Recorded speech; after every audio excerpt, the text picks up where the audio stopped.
হিজরতের রাতে হযরত আবু বকর সিদ্দিক রাদিয়াল্লাহু তাআলা আনহুকে সঙ্গে করে নিয়ে নবীজি সর পাহাড়ে চলে গেলেন। ফজর হয়ে গেল। হযরত আবু বকর বলেন, হুজুর আর বাঁচার উপায় নাই, কাফেররা দেখে ফেলবে, এখনই পালাই, গুহার মধ্যে ঢুকি। এই গুহার ভিতরে সাপ থাকতে পারে, বিচ্ছু থাকতে পারে, আমি আগে ঢুকি, সাফ করি, যদি কোনো বিপদ হয় আমার উপর থেকে হয়ে যাক, আল্লাহর নবী বেঁচে থাকুন। গুহার ভিতরে নেমে নিজ হাতে সবকিছু সাফ করে হুজুরকে সেখানে তিনি ডাকলেন। নবীজি বললেন, আবু বকর, বড় কষ্ট করেছি, একটু বিশ্রাম করি। হযরত আবু বকর উলুর উপরে মাথা রেখে হুজুর ঘুমায় গেলেন। রাসূল করিম সাল্লাল্লাহু আলাইহি ওয়াসাল্লাম ঘুমিয়ে আছেন। কাফেররা খুঁজতে খুঁজতে এসে গেছে। হযরত আবু বকর বলেন, হুজুর বাঁচার উপায় নাই, কাফেররা গুহার দরজা পর্যন্ত এসেছে, আমরা তো ধরা পড়ে গেলাম। হুজুর বলেন, ভয় পেও না, চিন্তা করো না, ইন্নাল্লাহা মা'ানা, লা তাহজান, ইন্নাল্লাহা মা'ানা। কোনো চিন্তা করো না, পেরেশান হয়ো না, আমরা মাইনরিটি নই, আমরাই মেজরিটি, কারণ আল্লাহ রাব্বুল আলামিন আমাদের সাথে আছেন।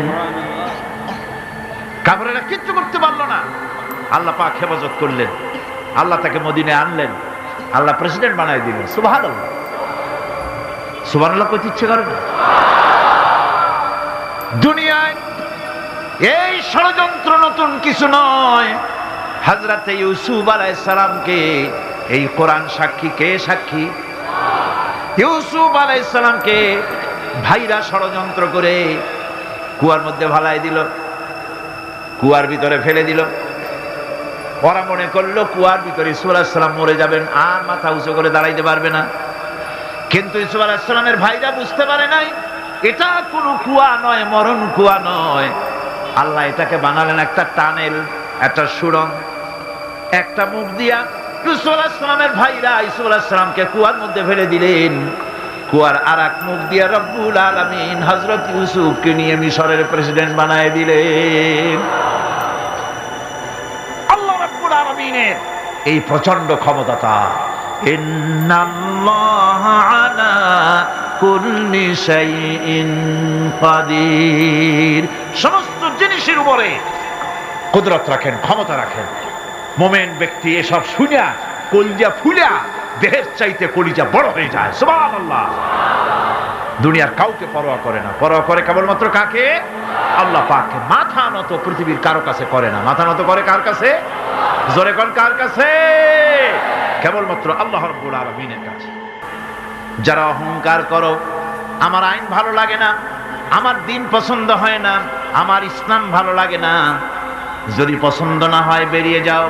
ইয়া মা'শারাল জিন্নি ওয়াল ইনসি ইন ইসতাতা'তুম আন তানফুযু মিন আকতারিস সামাওয়াতি ওয়াল আরদ ফানফুযু লা তানফুযুনা ইল্লা বিসুলতান।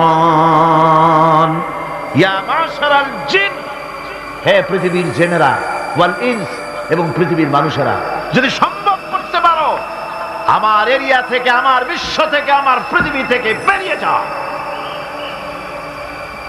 পারবে না, বেরিয়ে যেতে পারবে না।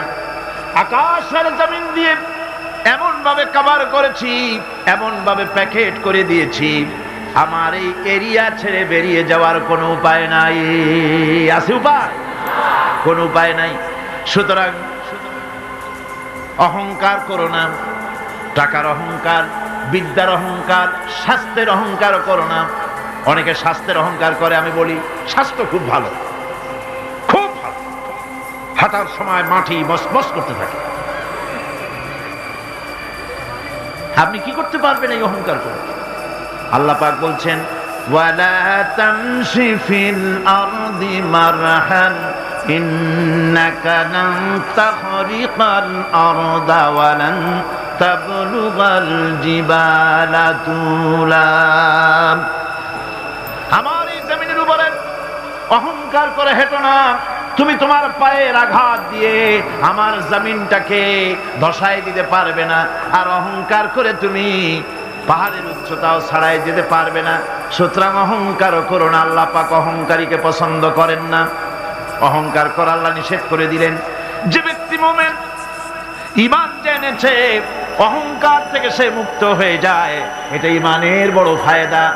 যে ব্যক্তি পড়েছে লা ইলাহা ইল্লাল্লাহু মুহাম্মাদুর রাসূলুল্লাহ, এই কালেমা যেই পড়লো অহংকার থেকে মুক্ত হয়ে গেল। জিকির করুন সুবহানাল্লাহ, আলহামদুলিল্লাহ, লা ইলাহা ইল্লাল্লাহ, সুবহানাল্লাহ, আলহামদুলিল্লাহ, লা ইলাহা ইল্লাল্লাহ।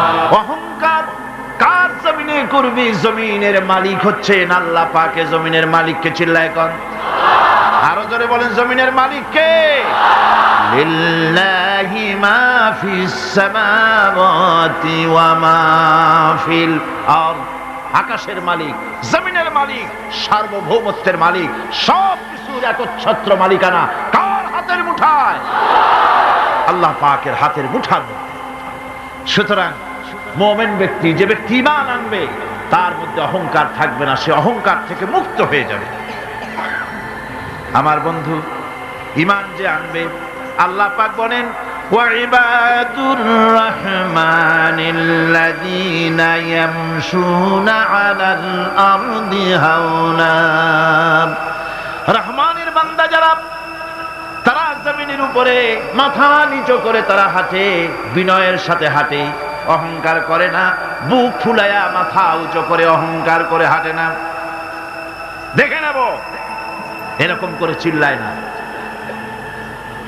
মানুষের উপরে দুঃশাসন, জুলম ইত্যাদি তারা করে না। আমার বন্ধুগণ, ঈমান যারা আনে, ঈমান তাকে আরো একটি মর্যাদা, আরো একটি গুণ, আরেকটি কোয়ালিটি তার মধ্যে সৃষ্টি করে দেয়। সে জানে মওতের মালিক হচ্ছে আল্লাহ রব্বুল আলামিন। কেউ আমার জীবন নিতে পারবে না। এক মুহূর্ত হায়াত থাকতে আমার জীবন কেউ নিতে পারবে না। কথা ঠিক কিনা? হায়াত থাকতে কেউ মরবে না। সুতরাং সে আল্লাহ ছাড়া কাউকে ভয় করবে না। মৃত্যু তো আসবেই, আজ হোক কাল হোক, মৃত্যু আসবে কিনা? কুল ইন্নাল মাউতাল্লাযী তাফিরুনা মিনহু ফাইন্নাহু মুলাকীকুম। মরণ থেকে পালাও তুমি, মরণ তোমায় লইবে ঘিরি। যদিও সুদূর আকাশ পানে, লুকাও সেথায় লাগিয়ে সিঁড়ি। এ মহারোগের ঔষধ নাই, এ মহারোগের চিকিৎসক নাই, নাই সে ঔষধ জগতে। খুঁজিয়া কাতর হইলে কি হবে, পারিবে না তারে ফিরাতে। মৃত্যু অবশ্যই আসবে এবং তোমাকে গ্রেফতার করবে। তুমি যেখানেই থাকোই না কেন, মৃত্যু আসবেই। মৃত্যুর হাত থেকে কেউ রেহাই পাবে না, মৃত্যু আসবে। সুতরাং মরণ যখন আসবে, তখন এই মৃত্যু থেকে কেউ যখন বাঁচবে না, তখন সকলকেই সাহসী হতে হবে। এই ঈমান মানুষকে দুর্জয় সাহসী বানায়। মৃত্যুকে সে পরোয়া করে না। সুবহানাল্লাহ বিহামদিহি। সে ভয় করে কেবলমাত্র কাকে? আল্লাহ রাব্বুল আলামিনকে, আর কাউকে ভয় করে না। ফাঁসির মঞ্চে দাঁড়িয়েও বিজয়ের হাসি হাসে, যেহেতু সে জানে এ ফাঁসি আমার জন্য আল্লাহর পক্ষে যদি নির্ধারিত থাকে তবে ফাঁসি হবে, আর যদি না থাকে তাহলে এই ফাঁসি আমাকে কেউ দিতে পারবে না। মিশরের শহীদ সৈয়দ কুতুব রাহমাতুল্লাহ আলাইহি, নওয়ারাল্লাহু মারকাদাহু ওয়া জাআলাল জান্নাতা মাসওয়াহু। আল্লাহ পাক তাকে জান্নাতুল ফিরদাউসের মেহমান বানিয়ে নিন। মিশরের প্রেসিডেন্ট জামাল নাসের তাকে ইসলামী আন্দোলন করার অপরাধে, ফি জিলালিল কোরআন লেখার অপরাধে, মাআলিমু ফিত তারিখ এই কিতাব লেখার অপরাধে তাকে গ্রেফতার করলো, তাকে কায়দখানার ভিতরে ঢুকালো এবং সেইখানে ক্ষুধার্ত আস্ত পাগলা কুকুরকে ঢুকিয়ে দিল। তারপর অনেকক্ষণ পরে একজন লোককে পাঠিয়েছে, দেখে আসো রুমের ভিতরে কুকুরের সাথে কুকুর কি ব্যবহার করে। নাউজুবিল্লাহ। জামাল নাসেরের পাঠানো সেই লোকটি জেলখানার ভিতরে দৃশ্য দেখে অবাক হয়ে ফিরে এসে বললেন, জাহাপানা, কয়েকখানার ভিতরে গিয়ে দেখলাম সৈয়দ কুতুব নামাজের ভিতরে সেজদায় পড়ে আছে, আর শিকারী পাগলা কুকুর তার পাশে বসে তাকে পাহারা দিতেছে।